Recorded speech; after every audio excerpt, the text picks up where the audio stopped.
ಶ್ರೀ ವಿಶ್ವಾವಸುನಾಮ ಸಂವತ್ಸರ ದಕ್ಷಿಣಾಯಣ ಹೇಮಂತ ಋತು ಮಾರ್ಗಶಿರ ಮಾಸ ಕೃಷ್ಣ ಪಕ್ಷವಾಗಿದೆ. ಈ ದಿವಸ ಭಾನುವಾರವಾಗಿರತಕ್ಕಂಥದ್ದು ದಶಮಿ ತಿಥಿ ಹಸ್ತ ನಕ್ಷತ್ರ. ಈ ದಿವಸ ಭಾನುವಾರ ಹಸ್ತ ನಕ್ಷತ್ರ ಸೇರಿದರೆ ಅದನ್ನು ಅಮೃತ ಸಿದ್ಧಿ ಯೋಗ ಅಂತ ಕರೀತಾರೆ. ಆದಿತ್ಯ ಹಸ್ತೋ ಗುರುಪುಷ್ಯ ಯೋಗೋ ಬುಧಾನುರಾಧ ಶನಿ ರೋಹಿಣಿ ಚ. ಈ ಸೂತ್ರದ ಪ್ರಕಾರ ಭಾನುವಾರ ಮತ್ತು ಹಸ್ತ ನಕ್ಷತ್ರ ಸೇರಿದರೆ ಅದನ್ನು ಅಮೃತ ಸಿದ್ಧಿ ಯೋಗ ಅಂತ ಕರೀತಾರೆ. ತುಂಬ ಚೆನ್ನಾಗಿದೆ. ಈ ದಿವಸ ಬಹುಶಃ ಅನೇಕ ಶುಭ ಕಾರ್ಯಗಳಿಗೆ ಈ ದಿವಸ ಒಂದು ವೇದಿಕೆ ಆಗಿಬಿಡುತ್ತೆ ಅಂತ ಅನಿಸುತ್ತೆ. ಅಷ್ಟು ಶುಭ ಮುಹೂರ್ತವಾಗಿದೆ ಈ ದಿವಸ. ಕೃಷ್ಣ ಪಕ್ಷದ ದಶಮಿ ಆದರೂ ಯಾರೂ ಕೇಳಲ್ಲ. ಕಾರಣ ಅಮೃತ ಸಿದ್ಧಿಯೋಗದ ಭವ್ಯತೆ, ಆ ಫಲ ಆಗಿದೆ. ಅಮೃತ ಫಲವನ್ನು ಕೊಡುತ್ತೆ, ಅದರಲ್ಲಿ ಏನು ಸಂಶಯ ಇಲ್ಲ. ಈ ದಿವಸ ಇದರ ಜೊತೆಗೆ ನಾವೇನಾದರೂ ಒಳ್ಳೆಯ ತೀರ್ಮಾನಗಳನ್ನು ಮಾಡಿ ಒಳ್ಳೆಯ ಕೆಲಸಗಳಿಗೆ ಕೈ ಹಾಕಿದ್ರೆ ಅದು ನೋಡಿ ತುಂಬ ವಿಶಿಷ್ಟವಾದ ಫಲವನ್ನು ತಂದುಕೊಡುತ್ತೆ. ನೀವು ಯಾವುದೇ ಕೆಲಸಕ್ಕೆ ಕೈ ಹಾಕಿ ಅದು ನಿಮಗೆ ಸಮಾಜಕ್ಕೆ ಒಳಿತಾಗಿದ್ದರೆ ಅದು ತುಂಬ ಉತ್ಕೃಷ್ಟವಾದ ಫಲವನ್ನು ಕೊಡುತ್ತೆ ಈ ದಿವಸ. ಅಷ್ಟು ಚೆನ್ನಾಗಿದೆ ಈ ದಿವಸದ ಮುಹೂರ್ತ. ಇಂಥ ವಿಶೇಷ ಮುಹೂರ್ತಗಳಲ್ಲಿ ಮನುಷ್ಯ ಮೊದಲನೇದಾಗಿ ತನ್ನ ಕುಟುಂಬದ ಮಧ್ಯೆಯೋ ಸಮಾಜದ ಮಧ್ಯೆಯೋ ಬಂಧುಗಳ ಬಾಂಧವರ ಮಧ್ಯೆಯೋ ಇರ್ತಕ್ಕಂಥ ಒಂದು ವಿಷ ಸಂಬಂಧ, ಕೆಲವೊಮ್ಮೆ ಏನಾಗುತ್ತೆ, ತುಂಬ ರಹಸ್ಯವಾಗಿರುತ್ತೆ ಸಂಬಂಧ. ಯಾವುದೋ ಒಂದು ಬಯಕೆ ಅಥವಾ ಯಾವುದೋ ಒಂದು ಕ್ರೋಧ, ಇವುಗಳಿಂದಾಗಿ ಮನುಷ್ಯನ ಬಾಂಧವ್ಯಗಳು ಹಾಳಾಗಿಬಿಡುತ್ತೆ. ತುಂಬ ಹತ್ತಿರ ಇದ್ದಂಥವರು ದೂರ ಆಗಿಬಿಡ್ತಾರೆ. ತುಂಬ ಹಚ್ಕೊಂಡಂಥವರು ಕಂಡ್ರೆ ಆಗೋದಿಲ್ಲ, ಅಂಥ ಶತ್ರುತ್ವ ಬಂದುಬಿಡುತ್ತೆ. ಎಷ್ಟೋ ಬಾರಿ ದಾಂಪತ್ಯದಲ್ಲೇ ಹಾಗಾಗ್ಬಿಡುತ್ತೆ. ಗಂಡನ ಮುಖ ನೋಡಿದ್ರೆ ಹೆಂಡತಿಗಾಗಲ್ಲ, ಹೆಂಡತಿ ಮುಖ ನೋಡಿದ್ರೆ ಗಂಡನಿಗಾಗೋದಿಲ್ಲ. ಬಂಧುಗಳಲ್ಲಿ ಒಬ್ಬರನ್ನು ಕಂಡ್ರೆ ಒಬ್ಬರಿಗಾಗೋದಿಲ್ಲ. ಏನೋ ಒಂದು ಸಣ್ಣ ಕಾರಣವೇ ಇರುತ್ತೆ. ಈಗಂತೂ ವಿಪರೀತಕ್ಕೆ ಬಂದುಬಿಟ್ಟಿದೆ ಈ ಮೊಬೈಲ್ ಸ್ಟೇಟಸ್ಸು ಇತ್ಯಾದಿಗಳಿಂದಾಗಿ. ಮೊನ್ನೆ ಯಾರೋ ಮನೆಗೆ ಬಂದಿದ್ದರು. ಬಂಧುಗಳ ಜೊತೆಗೆ ಹೋಗ್ತಕ್ಕಂಥದ್ದನ್ನು ಎಲ್ಲೋ ವಿಹಾರವೋ ಮತ್ತೊಂದು ಹೋದರೆ ಅದನ್ನು ಏನೋ ಸ್ಟೇಟಸ್ಗೋ ಮತ್ತೊಂದು ಹಾಕ್ಕೊಂಡು ಇನ್ನೊಬ್ಬರಿಗೆ ಮನಸ್ಸಿಗೆ ನೋವು ಮಾಡ್ತಕ್ಕಂಥ ಕೃತ್ಯಗಳನ್ನು ಮಾಡ್ತಾರೆ. ಇದಕ್ಕೆ ಏನು ನಾನು ಪರಿಹಾರ ಮಾಡಿಕೊಳ್ಳಿ ಅಂತ. ನೋಡಲಿಕ್ಕೆ ಕೇಳಲಿಕ್ಕೆ ತುಂಬ ಸರಳವಾಗಿದೆ, ತುಂಬ ಹಗುರ ಅನಿಸುತ್ತೆ. ಆದರೆ ಅದು ಬಿತ್ತುವ ವಿಷ ಬೀಜ ಅದು ತುಂಬ ಅಪಾಯಕಾರಿ. ಇಂಥ ಮನಸ್ಸುಗಳಿಗೆ ಏನು ಹೇಳೋದು? ತುಂಬ ದೊಡ್ಡ ಮನಸ್ಸಿದ್ದರೆ ಅದನ್ನು ಹಗುರವಾಗಿ ತೊಗೊಂಡ್ಬಿಡ್ತಾರೆ. ಕೆಲವರು ದುರ್ಬಲರು ಪಾಪ ಹಾಗೆ ಮನಸ್ಸಿಗೆ ನೋವು ಮಾಡಿಕೊಂಡು ಒಂದು ಸ್ಟೇಟಸ್ಸಿಂದ ಮನಸ್ಸಿಗೆ ನೋವು ಮಾಡಿಕೊಳ್ಳೋದಾದರೆ ಏನಕ್ರಿ ಜೀವನ? ಅಷ್ಟಕ್ಕೇನ ನಮ್ಮ ಜೀವನದ ಹಂತ? ಅದಲ್ಲ, ಬೇರೆ ವಿಶಿಷ್ಟವಾದ ಸಾಧನೆಗೆ ಸಾಕಷ್ಟಿದೆ.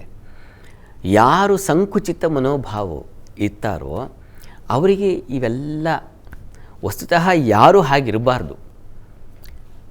ನಾವು ಹೇಗೆ ಅಂತಂದರೆ ವಿಶಾಲ ಮನೋಬುದ್ಧಿ ಇದೆ ನಮಗೆ. ನಮ್ಮ ಭಾರತೀಯ ಸಂಸ್ಕೃತಿ ಹೇಗಪ್ಪ ಅಂದರೆ ಎಲ್ಲರನ್ನೂ ಕೂಡ ಪ್ರೀತಿಯಿಂದ ಕಾಣಬೇಕು ಅಂತಿದೆ. ಎಲ್ಲರಿಗೂ ಕೂಡ ಪ್ರೀತಿಯನ್ನೇ ಹಂಚಬೇಕು ಅಂತ ಇದೆ. ಎಲ್ಲರನ್ನೂ ಸುಖವಾಗಿ ಇಡಲಿಕ್ಕೆ ನಾವು ಯಾವ ರೀತಿಯಲ್ಲಿ ಹಾತೊರಿಬೇಕು ಅನ್ನುವಂಥ ಮನಸ್ಸಿರಬೇಕು. ಈ ರೀತಿಯ ಶುಭ ಚಿಂತನೆಗಳನ್ನು ಮಾಡ್ತಕ್ಕಂಥ ದೇಶ ನಮ್ಮದು. ನಾವು ಹೀಗೆ ಇನ್ನೊಬ್ಬರನ್ನ ಗೋಳಾಡಿಸಿ ಅಯ್ಯೋ ಅನಿಸಿ ಅವರಿಗೆ ಯಾವ ರೀತಿ ನನ್ನ ವರ್ತನೆಯಿಂದ ಅವ್ರು ಯಾವ ರೀತಿ ಕೆಡುಕು ಮಾಡಬಹುದು, ಯಾವ ರೀತಿ ಅವರು ಹೀಗೆಲ್ಲ ಯೋಚನೆ ಮಾಡಿದ್ರೆ ಇದೇನು ನಿಮ್ಮ ವ್ಯಕ್ತಿತ್ವವನ್ನು ಹೇಳಲ್ವಾ? ನಮ್ಮೊಳಗಿರ್ತಕ್ಕಂಥ ವಿಷವನ್ನೇ ಅದು ಪ್ರಕಟ ಮಾಡುತ್ತೆ ಅಂತ ಅನಿಸೋದಿಲ್ವಾ? ದುರ್ಬುದ್ಧಿಗೆ ಇದನ್ನು ಬಿಡಿಸ್ಕೊಳ್ಳಿಕ್ಕೆ ನೋಡಿ ಈ ದಿವಸ ಇಂಥದ್ದಕ್ಕೂ ಒಂದು ವಿಶೇಷವಾದ ಕಾಲ. ಒಂದು ಮಂತ್ರ ಇದೆ, ಐಕಮತ್ಯ ಅಂತ ಕರೀತಾರೆ. ಐಕಮತ್ಯ ಅಂತಂದರೆ ಒಂದು ಮಾಡ್ತಕ್ಕಂಥದ್ದು ಅಂತ. ಬೇರೆ ಬೇರೆ ಆಗಿದೆಯಲ್ಲ ಮನಸ್ಸು, ನನ್ನ ಮನಸ್ಸು ಒಂಥರ ಆಲೋಚಿಸ್ತಾ ಇದೆ. ಬಂಧುಗಳ ಮನಸ್ಸು ಒಂಥರ ವರ್ತಿಸ್ತಾ ಇದೆ. ದಾಂಪತ್ಯದಲ್ಲಿದ್ದರೆ ಗಂಡನ ಮಾತು, ಗಂಡನ ಆಲೋಚನೆ ಒಂದಾಗಿರುತ್ತೆ, ಹೆಂಡತಿ ಆಲೋಚನೆ ಒಂದಾಗಿರುತ್ತೆ. ಹೀಗೆ ಯಾರಿಗೆ ಯಾರ ಸಂಬಂಧ ಹಳಸಿ ಹೋಗಿದೆಯೋ ಅಥವಾ ದ್ವೇಷಕ್ಕೆ ಕಾರಣವಾಗಿದೆಯೋ ಅಂಥವ್ರು ಸರಿಪಡಿಸ್ಕೋಬಹುದಾ? ಯಾವುದಾದ್ರು ಮಂತ್ರ ಇದೆಯಾ ಅದಕ್ಕೆ ಅಂತಂದರೆ ಐಕಮತ್ಯ ಮಂತ್ರ ಅಂತ ಬಹಳ ವಿಶಿಷ್ಟವಾದ ಮಂತ್ರ ಇದೆ. ಸಂಗಚ್ಛದ್ವಂ, ಒಟ್ಟಿಗೆ ನಡೆಯೋಣ, ಸಂವದದ್ವಂ, ಒಟ್ಟಿಗೆ ಹಿತವಾಗಿ ಮಾತಾಡೋಣ. ಎಂಥ ಮಂತ್ರ ಅಂದರೆ ಇದು. ನಾವು ಹಾಳಾಗಿದೆಯಲ್ಲಪ್ಪ ನಮ್ಮ ಬಾಂಧವ್ಯ, ಇದನ್ನು ಪಕ್ಕಕ್ಕಿಡೋಣ. ಯಾಕಾಗಿ ಇದೆಲ್ಲ ಆ ಮಂತ್ರ ಅಲ್ಲಿ ಸಮಾನೋ ಮಂತ್ರ ಸಮಿತಿ ಸಮಾನಿ ಸಮಾನ ಮನಸ್ಸಹ ಚಿತ್ತಮೇಶ. ಮನಸ್ಸು, ಚಿತ್ತ, ಬುದ್ಧಿ, ಮನಸ್ಸುಗಳೆರಡು ಒಂದಾಗಲಿ, ಒಂದೇ ಆಲೋಚನೆ ಮಾಡಲಿ, ಒಂದೇ ಕಾರ್ಯವನ್ನು ಮಾಡುವಂತಾಗಲಿ ಅಂತ ಹೇಳ್ತಕ್ಕಂಥ ಮಂತ್ರ ತುಂಬ ವಿಶಿಷ್ಟವಾದದ್ದು. ಈ ಮಂತ್ರವನ್ನು ಕೇಳ್ತಾ ಇದ್ದರೆ ಎಲ್ಲವೂ ಕೂಡ ಅಲ್ಲಿ ಸಮಾನತೆಯನ್ನು ಹೇಳ್ತಾ ಇದೆ. ಸಮಾನಿ ಹೃದಯಾನಿವಹ, ಹೃದಯವೂ ಕೂಡ ಸಮಾನವಾಗಿರಲಿ. ಹೃದಯದಲ್ಲಿ ಮೊದಲು ಪ್ರೀತಿ ತುಂಬಬೇಕು. ನೋಡಿ, ನೀವು ಒಬ್ಬರನ್ನು ತುಂಬ ಇಷ್ಟಪಟ್ಟರೆ ಅವರು ಏನು ಮಾಡಿದ್ರೂ ಅದನ್ನು ಒಪ್ಪಿಕೊಳ್ಳೋ ಮನಸ್ಸು ಬರುತ್ತೆ. ಮುಖ್ಯವಾಗಿ ತಾಯಿ ಮಕ್ಕಳಲ್ಲಿ ಗಮನಿಸಿ, ಮಗ ಏನಾದರೂ ಅದು ಬೇರೆಯವ್ರಿಗೆ ತಪ್ಪು ಅನ್ನಿಸ್ತಾ ಇರುತ್ತೆ, ತಾಯಿ ಮಾತ್ರ ಇಲ್ಲ ಪಾಪ ಅದೇನೋ ಸಮಸ್ಯೆ ಆಗಿದೆ ಹಾಗಾಗಿ ಅವನು ಹಾಗೆ ಮಾಡಿದಾನೆ ಅಷ್ಟೇ ಅಂತ ಮುಚ್ಚಾಕ್ಕೊಳ್ತಾಳಾಕೆ.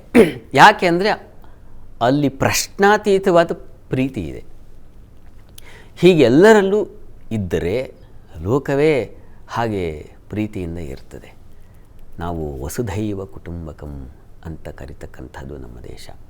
ಹೀಗಾಗಿ ಸಮಾಜವನ್ನು, ದೇಶವನ್ನು, ಪ್ರಪಂಚವನ್ನು ಪ್ರೀತಿಸುವ ಆ ಮಟ್ಟಕ್ಕೆ ಹೋಗೋದು ದೊಡ್ಡತನ. ಅದು ಯಾರೋ ರಾಮಕೃಷ್ಣರಿಗೆ, ವಿವೇಕಾನಂದ ಸ್ವಾಮಿಗಳಂಥವರಿಗೆ, ಅಂಥವರಿಗೆ. ಯಾಕೆಂದರೆ ಅವರು ಮಹನೀಯರು. ನಾವೆಲ್ಲರೂ ಹಾಗಾಗಲಿಕ್ಕೆ ಅವಕಾಶ ಇದೆ. ನಾವು ಆ ದೃಷ್ಟಿಯಲ್ಲಿ ಹೆಜ್ಜೆಗಳನ್ನು ಇಡ್ತಾ ಇಲ್ಲ ಅಷ್ಟೇ. ಎಲ್ಲಿ ನಮ್ಮ ಮನೆಯ ವಾತಾವರಣದಲ್ಲೇ ನಾವು ಹಾಳು ಮಾಡ್ಕೊಂಡ್ಬಿಟ್ಟಿದ್ದೀವಲ್ಲ. ಒಬ್ಬರನ್ನ ಕಂಡ್ರೆ ಒಬ್ರಿಗಾಗಲ್ಲ, ಒಬ್ಬರನ್ನ ಕಂಡ್ರೆ ಒಬ್ರಿಗಾಗಲ್ಲ.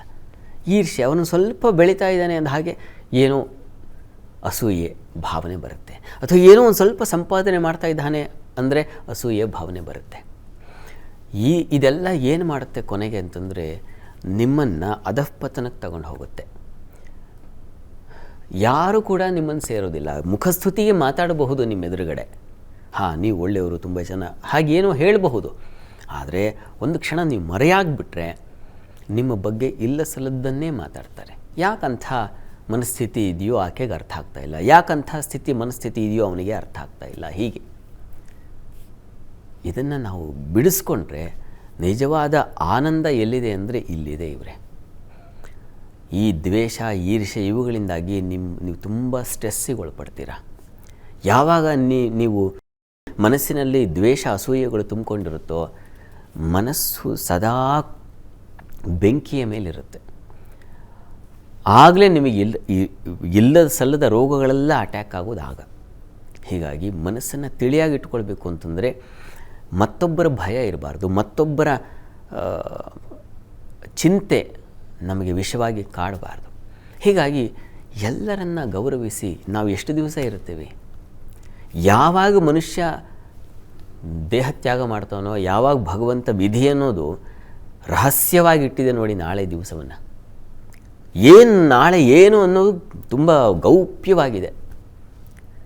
ಹೀಗಿರುವಾಗ ನಾವು ಈ ದಿವಸ ತುಂಬ ಚೆನ್ನಾಗಿ, ಸತ್ತ ಮೇಲೆ ಬರುತ್ತೆ ಪ್ರೀತಿ. ಅಯ್ಯೋ ಅವನ ಒಳ್ಳೆಯ ಗುಣಗಾನಗಳನ್ನೆಲ್ಲ ದೊಡ್ಡದ ಆ ಫೇಸ್ಬುಕ್ಕಲ್ಲಿ ಪುಟಗಟ್ಟಲೆ ಬರೀತಕ್ಕಂಥದ್ದೆಲ್ಲ ಬಂದುಬಿಡುತ್ತೆ. ಇದ್ದಾಗ ಅವರ ಒಳ್ಳೆಯತನವನ್ನು ಗೌರವಿಸಿ, ಪ್ರೀತಿಸಿ, ಅವರಲ್ಲಿ ಏನಿದೆ ಅದನ್ನು ಒಳ್ಳೆಯತನವನ್ನು ಕಂಡುಕೊಳ್ಳಿ, ಅವರಿಗೆ ವಿಶ್ ಮಾಡಿ. ಒಂದು ಒಳ್ಳೆಯ ಗುಣ ಇತ್ತಾ ನೋಡು, ನಾನು ಈ ದಿವಸ ನಿನಗೆ ಈ ಗುಣ ನನಗೆ ತುಂಬ ಇಷ್ಟ ಆಯಿತು ಅಂತ ಹೇಳಿ. ಅದು ಎಂಥ ರಿಯಾಕ್ಷನ್ ಬರುತ್ತೆ, ಅದರಿಂದ ಬರ್ತಕ್ಕಂಥ ಪ್ರತಿಸ್ಪಂದನೆ ನೋಡಿ, ಅದು ನಿಮ್ಮ ಮನಸ್ಸಿಗೆ ಎಂಥ ಮುದ ಕೊಡುತ್ತೆ. ಹೀಗಾಗಿ ಈ ದಿವಸ ನಾವು ಆದಿತ್ಯ ಹಸ್ತ ಸೂರ್ಯನ ವಾರದಲ್ಲಿ ಆ ಹಸ್ತ ನಕ್ಷತ್ರ ಸೇರಿರುವ ಇಂಥ ಒಂದು ಅಮೃತ ಸಿದ್ಧಿ ಯೋಗದಲ್ಲಿ ನಮ್ಮ ಮನಸ್ಸುಗಳನ್ನು ಅಮೃತಗೊಳಿಸೋಣ. ನಮ್ಮ ಆಲೋಚನೆಗಳನ್ನು ಅಮೃತಗೊಳಿಸೋಣ, ನಮ್ಮ ಬಾಂಧವ್ಯಗಳನ್ನು ಅಮೃತಗೊಳಿಸೋಣ. ತನ್ಮೂಲಕ ನಮಗೆ ಸೂರ್ಯ ಪರಮಾತ್ಮೆಯಿಂದ ಬರ್ತಕ್ಕಂಥದ್ದು ಏನಪ್ಪ ಅಂದರೆ ಆರೋಗ್ಯ. ಆರೋಗ್ಯಂ ಭಾಸ್ಕರಾದಿಚ್ಛೇತಂತ. ಸೂರ್ಯನ ದಿವಸ ಇಂಥ ಅಮೃತ ಸಿದ್ಧಿಯೋಗ ದಿವಸ ಇಂಥ ಒಂದು ಶಪಥ ಮಾಡಿದ್ರೆ ನೋಡಿಪ್ಪ, ನಿರಾಮಯ ಅಂತಾರಲ್ಲ, ಆಮಯ ಅಂದರೆ ರೋಗ. ಆ ರೋಗವೇ ಇಲ್ಲದೆ ಇದ್ದು ಬಿಡ್ತೀರ. ರೋಗವಿಲ್ಲ ಅಂದರೆ ನೀವು ಮುಕ್ತರಾಗಿದ್ದೀರಾ ಅಂತ ಅರ್ಥ. ಪ್ರಯತ್ನ ಮಾಡಿ.